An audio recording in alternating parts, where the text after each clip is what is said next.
ମୁଁ ସେତେବେଳେ ଆପଣଙ୍କୁ ଜାଣିନଥିଲି ମୁଁ ପଚାରିନି ଇଏ ବିଚିତ୍ରକୁ ମୁଁ କହିନି କହିଲା ଇଏ ଆମ ଫାଣ୍ଡି ଷ୍ଟାଫ୍ ନୂଆ ଆସୁଛନ୍ତି ମୁଁ ଫାଣ୍ଡିକି ଜମା ଆସେନି। ଆଚ୍ଛା ଆଚ୍ଛା ହଉ ମୁଁ କ'ଣ କରିବି କୁହନ୍ତୁନି ମୋର ଆକ୍ଚୁଆଲି ସତ କଥା ମୁଁ କହୁଛି ଏ ସନ୍ଧ୍ୟାକାଳ କେଉଁ ସତ କଥା ମୋର ଆକ୍ଚୁଆଲି ମୋର ଘର ଦେଖୁଛନ୍ତି ନା ସରି ଆସିଲାଣି। ମୁଁ ବି ଶନି ମନ୍ଦିର ଯେଉଁ ଆଗକୁ ଟିକେ ଯିବେ ବାଁ ପଟରେ ଦେଖିବେ ମୁଁ ଆରଥର ଯେଉଁ ବାଲି ନେଇଥିନି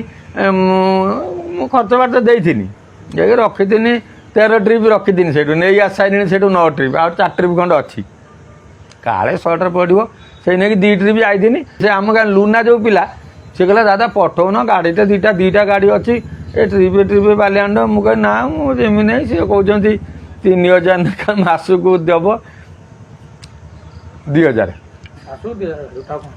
ସେ ବା 3000 କହୁଛନ୍ତି ଫାଷ୍ଟ ଥର 1000 ଟଙ୍କା ନେବେ ତାଙ୍କର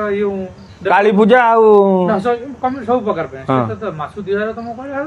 କହୁଛନ୍ତି ମତେ 3000 ଆରେ ଫାଷ୍ଟ ଦବ 3000 ଏକ୍ସଟ୍ରା 1000 ନେବେ ଓ ଫାଷ୍ଟ 3000 3000 ହେଇଗଲା ତମ ସରିଗଲା ତାର ମାସକୁ 2000 ଓ ତାପରେ ମାସକୁ 2000 ମୁଁ ତାକୁ ବୋଇବି ନାହିଁ ନା ସେଇ କଥା 2000 ଟଙ୍କା କଣ ବେଶୀ କହୁଛି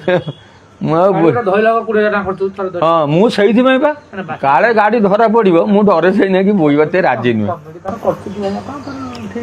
ସିଷ୍ଟମ କରିଥିଲେ ଆମେ ବି ଟାଉନ ଡିଷ୍ଟର୍ବାନ୍ସ ନଉ ଲୋକାଲ ହିସାବରେ ଆମେ ଟାଉନ ତଥାପି 30-40ଟା ଖଣ୍ଡେ ଚାଲୁଛନ୍ତି ଗାଡ଼ି ହଁ ତ ଆମ ଗାଁରେ ତ ତଥାପି ଡେଲି 7-8 ଖଣ୍ଡେ ଗାଡ଼ି ଯାଉଛନ୍ତି ଅଲଗା ଅଲଗା। ତମ ଗାଁ ନାଁଟା କଣ? ବିମ୍ବଳବର 3 ଖଣ୍ଡ